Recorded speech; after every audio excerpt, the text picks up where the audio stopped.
Austin Berg joins us. He's the Vice President of Marketing at the Illinois Policy Institute. It's not about that I called you, though, Austin. Welcome back. How are you?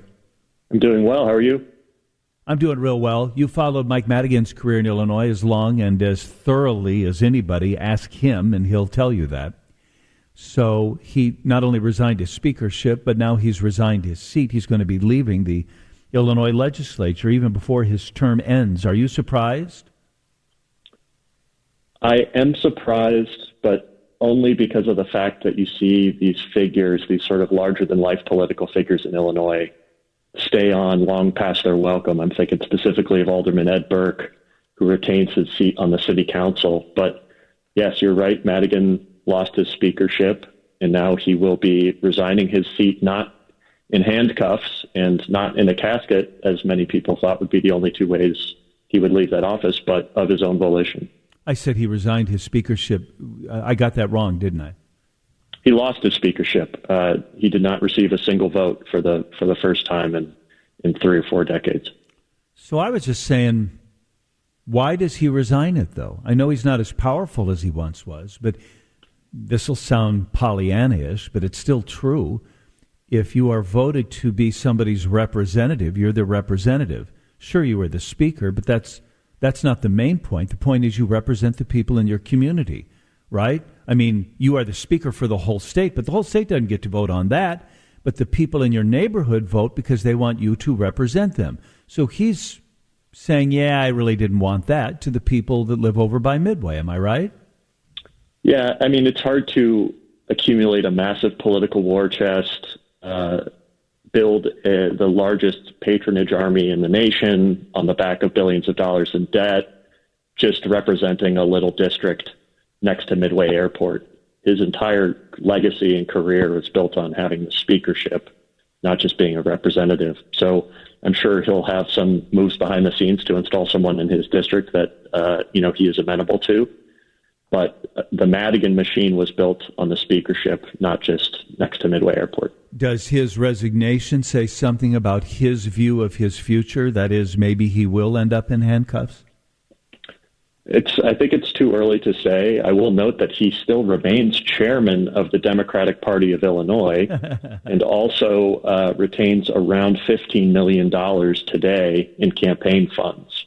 So, the man retains power in some ways, and I think it will take more still to really wrest all of that from his hands. Austin Berg is with the Illinois Policy Institute. He's a regular on our Mincing Rascals podcast that you can find at WGNradio.com. Does he have access to that $15 million, Austin? What can he do with it? He can spend it on his against his enemies and for his allies. So, and that's always what he's done. Yeah, but can he buy a Range Rover with that, or does he have to use it for political purposes, giving it to other politicians in their campaigns? Well, money's fungible. I will say that he's used an enormous amount of money, millions of dollars in campaign donations for his own legal fees for this ComEd case. I expect he will continue to do that. We saw the same thing with Ed Berg.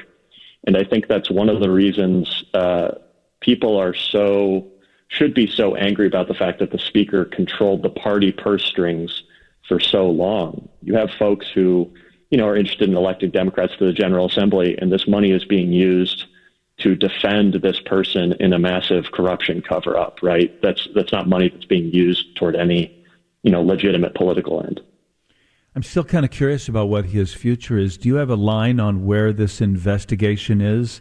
At first he was unnamed, but everybody knew who it was. Now, in fact, we know he's part of an investigation, but he's not been indicted. There's no charges against him, right?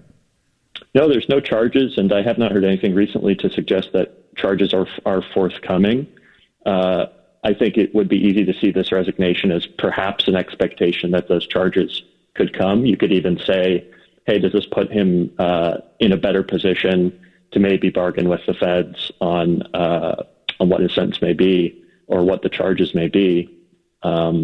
But I think that might be a bit too much speculation at this point. I'm sorry. So you're suggesting that he told them, listen, I'll even quit the legislature if you go easy on me? Yeah, we've seen that with other Illinois political figures. It's sort of I don't want to say a line in the sand, but it's an act of good faith towards towards the Fed. Well, there you were just poo-pooing his accomplishments, but I've got a 2.5-page press release here from his office telling me all of the good things he's done. Do you want me to read all of them to you? Yes, please. I'm not going to, but... I think it's a really interesting remarks that he put out. It's one of the longest press releases I've ever seen from the Speaker's office. Yeah, but it mentions things like the death penalty, like rights for LGBTQ folks, sort of these things that every Illinois politician who's been there forever touts as their accomplishment. And his legacy is quite simple, I would say. It can be shown in a couple of graphs. We are the most corrupt big state in the nation. We have the worst debt in the nation. We have the worst out-migration problem in the nation. And our credit rating went from best in the nation when he started as Speaker to worst.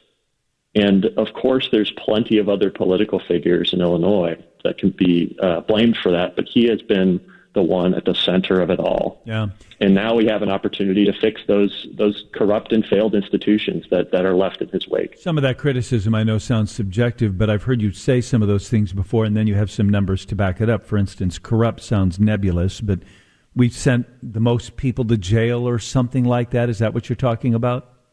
Yeah, you can measure that. It comes from the Department of Justice. You can show public corruption convictions per capita. Illinois is the worst among the 10 largest states since Madigan became Speaker. Yeah. We've had about one public official go to jail for corruption charges per week for the last 20 years.